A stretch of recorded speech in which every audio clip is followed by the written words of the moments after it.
Be advised that the views and opinions of the hosts and guests do not reflect those of the station.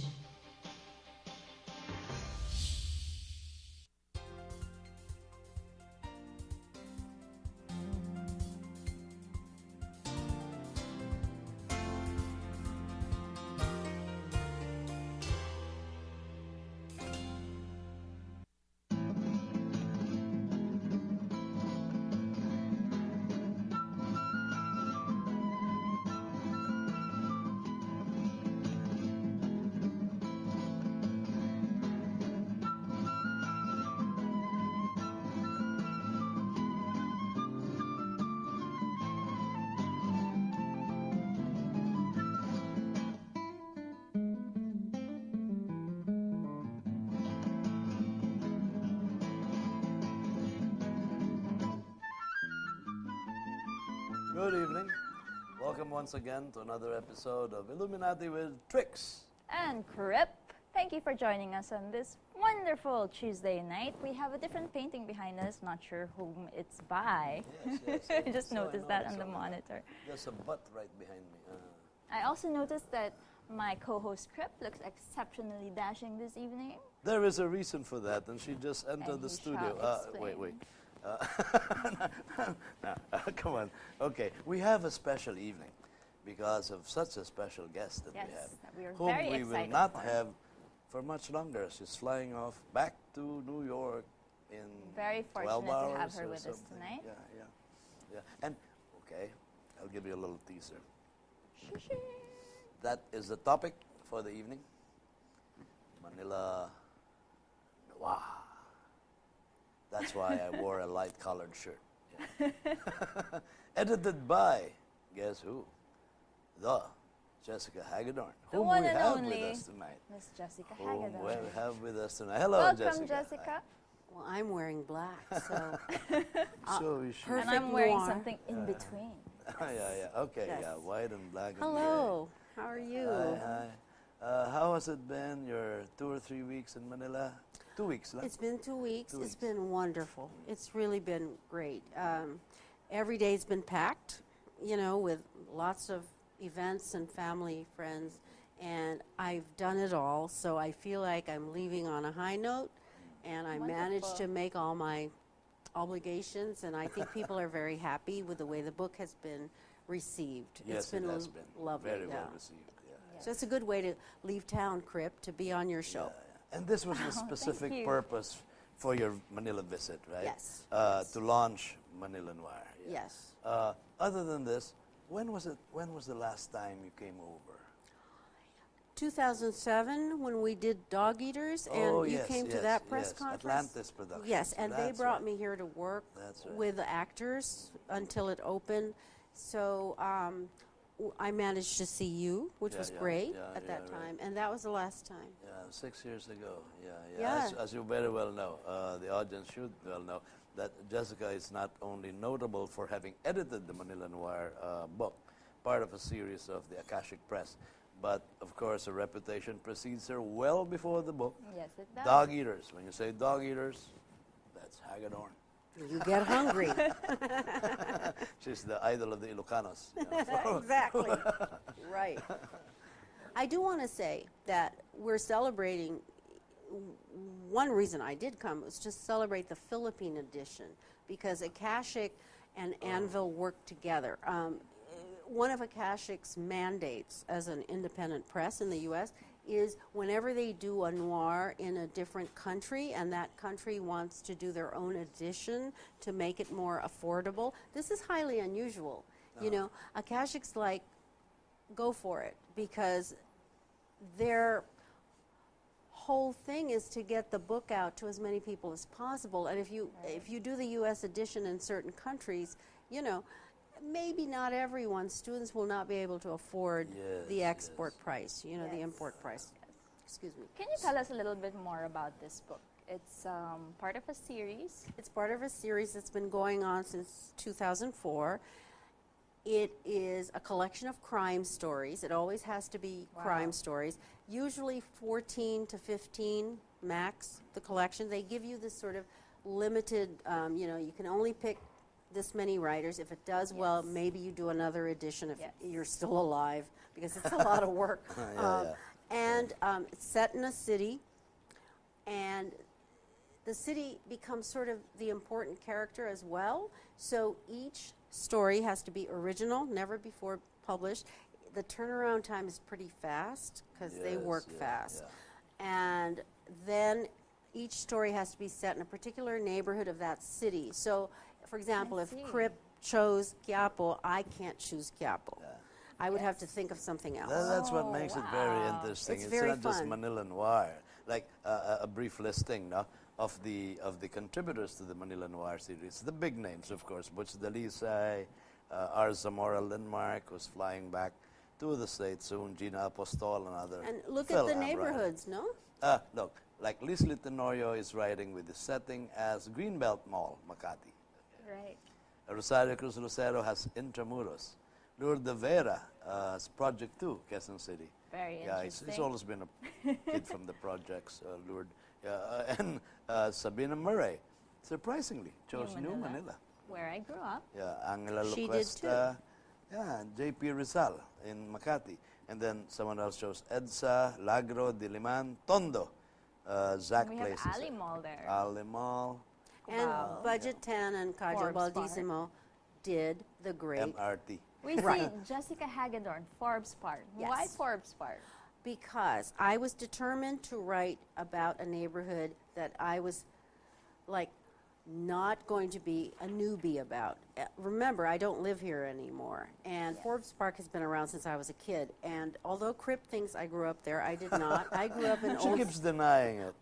I grew up in Old Santa Mesa, and what I did not want to do was write a short story from past memory, because Santa Mesa has changed so much, and the Yes. research would have been like, what's it like now, you know, and I didn't want to write something, you know, of memory. I wanted to, my challenge to myself was to write a modern day happening story in Forbes. So I remember Forbes a certain way, and I know McKinley Road, because it's important That's that these right, guys can Very enter and commit a crime, is not gated. So I emailed some friends and I said, is it still not gated? Oh yeah, it's still the same. So I said, okay, I can write it feeling like I'm okay, confident that, you know, what I remember quite well, and it hasn't changed that much. So that was my, the thrilling thing for me, was to write a story set in this era, and, you know, a neighborhood that hasn't gone through a million, you know. Yes, yes. Yeah. Yeah, so the Forbes changes. Forbes Park, and no one had picked it, you know. So I thought, okay, we'll do the Polo Club set, meets the Malate set, you Okay, know. So okay. that's sort of what happens. Terrific. Yeah, yeah. As has been said, the book, well, Anvil Publishing commendably produced the book in cooperation with Akashic Press, and it had such a terrific book launch only about a couple of weekends ago. I think we have some photographs of that launch. Oh, great. That had a full house. Maybe we can show some of the pictures. Yeah, there are the copies. The book's on sale, national in Greenbelt, if I'm not mistaken. That's Glorietta Mall. Oh, yeah, yeah. Glorietta Sorry, Mall. yeah, Yeah. Glorietta, right, right. You know what was so wonderful? yeah, that's the new branch. Yeah. Oh, yeah. It was all such a diverse crowd there of students, a lot of young Students, people, a lot of artists showed up. Apparently, I take it for granted that that kind of stuff happens all the time, and I was told that to see different mix of age and, you know, interest in one room. really? Well, you have the fanboys and fangirls. Can we They- hold this picture for a while, Yes. please? So we can identify the usual suspects. On the front row, you have that guy with the horn-rimmed glasses. No, Yes. glasses. Lourdes Vera. Lots of fans for him. Yeah. And Jacqueline Marx seated with His arm, Chari yeah, Lucero. yeah. Yeah, and towards the right, that's Sarge La Cuesta, my kumpare. Yeah. And beside him is the Lee Marvin-looking guy. With his noir Yeah, hat. the barfly. Right. Butch Dalisay, yeah. And then that's, There's of course, me, Jessica. yeah. And F.H. Batacan. She's fabulous. She's a for real, like, that is her thing, the crime fiction. Yeah, she really writes detective And pieces. she is such a good, yeah. good writer, and she's so modest about herself, and I'm like, whoa. And beside them is budget, right? That's budget. Pronounced budget. budget. Budget. He was okay. so kind to me, Budget. because I kept calling him Booge, Yeah. and then I heard somebody say, oh, budget's coming, and I thought, But with a T-E. And here's the book signing. yes, which Yeah, quite went a on for line. 3 hours. My goodness. It went on for 3 3 hours. hours. It was wonderful. Yeah. Those, the people you saw in the previous photo, I think there were about 7 or 8 of the local contributors, because about almost half of the contributors to Manila Noir are people from New York, Phil and, Ams, and, expat. California, Oh, yeah. I see. Interesting. Mariana Villanueva, Right. uh, Leslie Tenorio. Leslie Tenorio, Yeah. they're both from the West Coast. That's part of the long line.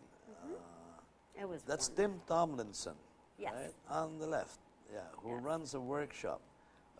Where? That he imported from, well, I know that he operates usually in New York City, but he has been in the country for some time, giving this wonderful creative writing workshops in Silliman University as well as UST, and I'm not too sure if he's still around. Oh, a special photograph. Special old Pogging. friend, yeah. It's a Poggy. great picture, yeah. Joel Torre, born on June 19. Yeah. Really? Seems to have Yeah, mastered Caberde his Neo poses. Rizal. Yeah, yeah. Wow. Wonderful guy. And he appeared in a movie, I think, Recently? in In New Cannes? York, where Oh. your relationship with him started from that? Or? Well, he was in town shooting Batang West Side. Yeah, Batang And West Side. Of course, I knew Joel's work from Oro Plata Mata and all that. And we were casting Dog Eaters in New That's York it, for the that's it, Public yes. Theater. And a very good friend who's a filmmaker, we all know, Angel Shaw, Yes. told me that he was around. And I thought, what a great idea to have an actor from the Philippines with the New York cast. But would Joel be interested, you know? So I asked Angel to have him come to rehearsal and watch, you know, if he's going to want to do this. And he was very open and enthusiastic, so we did everything we could to bring him to the, you know, New York, have him stay, because he had to Yeah. come back to the Philippines Yes. and come back. Yeah, because Yeah, there's very a chicken busy guy, business. I'm sure. Busy, Does he There's a really? chicken grilling he business. has his yeah. fabulous manukan, which I Yeah, always, that's the best. That's the best. you should get him to Bacolod sponsor. Inasal chicken. He should JD sponsor your Manukan. show. JWD. Right. So he, Sponsor us, Tita Joel. Sponsor us. That's right. Ano pala, Tito Joel mo yan, ano? Yeah, we grew up in Yeah, the yeah. same Did you? condominium building. oh, I wonderful. Wait, think that was even we're more. being led astray We are. into No, but the connection- chicken grilling and cinema. But Very We're important. advertising you. getting back to Manila Noir, 2 or 3 days after it was launched, after the book was launched, Jessica figured in another literary activity, this time at the Writers' Bar At the Raffles Hotel. at Raffles Hotel. Yes. Who co-sponsored my trip. Yeah, with a couple of crooks. And you will see in the rest of the pictures, can we have the second set of photographs, where this was more or less like a meet and greet affair. More intimate, yes. There She's we are. meeting and greeting Don't somebody. we look Just gorgeous? The father of Joel Torre. Arab. And Erlinda Panlilio. The writer, she yes, introduced yes. herself to me. Creative and- nonfiction expert. Yeah. Yes. Yeah. And she also leads a reading club, I believe. Yeah. There was a big book club yes, there. Yes. Yeah. Yeah. And you had the Asia Foundation Society, right? Mm-hmm. There's the event. Yeah. The author series, the first of the author series at the Writers' Bar Mm-hmm. in Fairmount Hotel. Yeah. That was only last July, a week ago. Yeah. Only a week ago, Crib. Time flies, no? When Time So much really has flies. happened in, Balikbayan. in the Yes, last few days. totally. Again, there were books set up.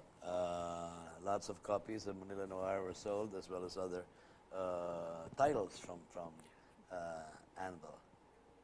Our Lady of the Hour.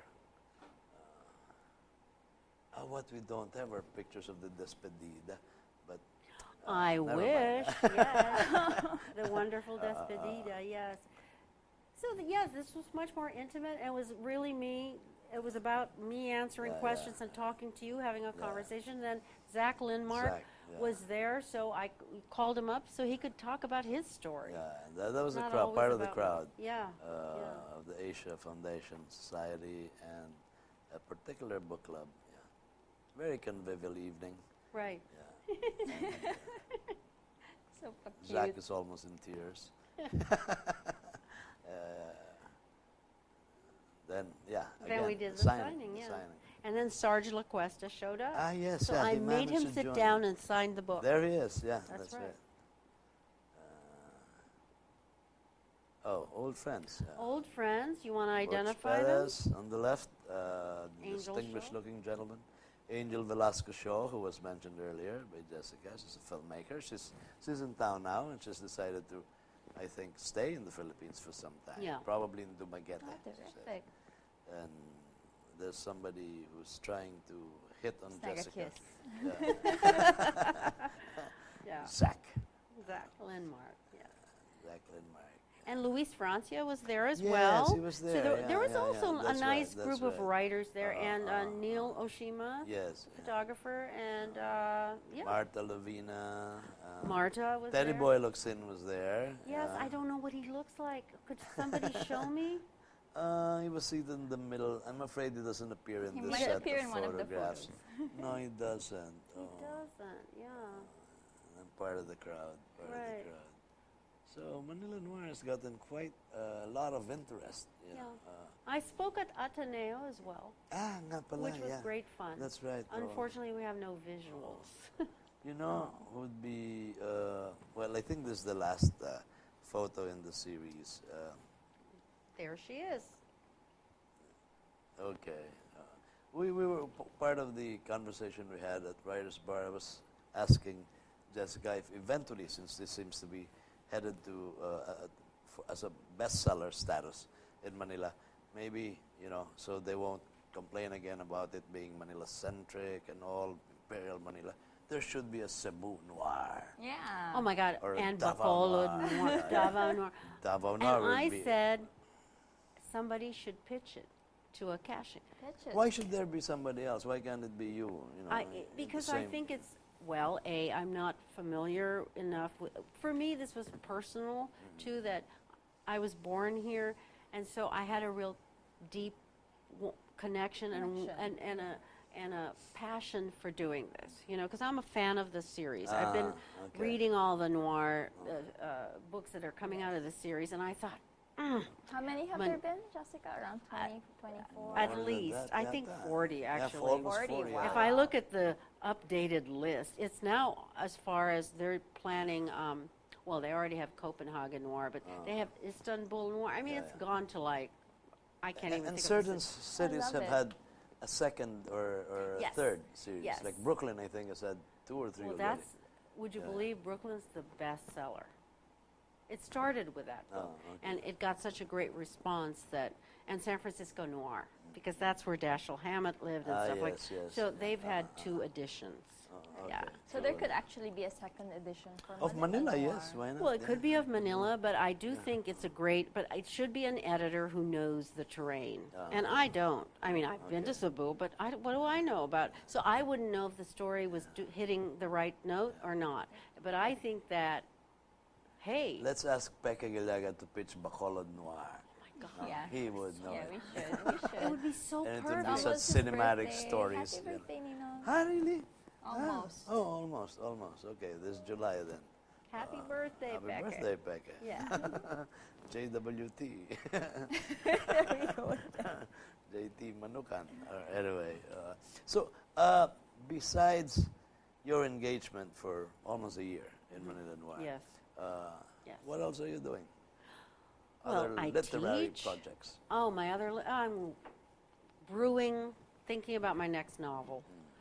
And, but I also have a full-time, you know, running an I didn't MFA realize program. that. Yeah, Yes. You Yeah, teach just, I- where do you teach? At a university called LIU Brooklyn, and it's Long Island University, but they've shortened it to LIU Brooklyn.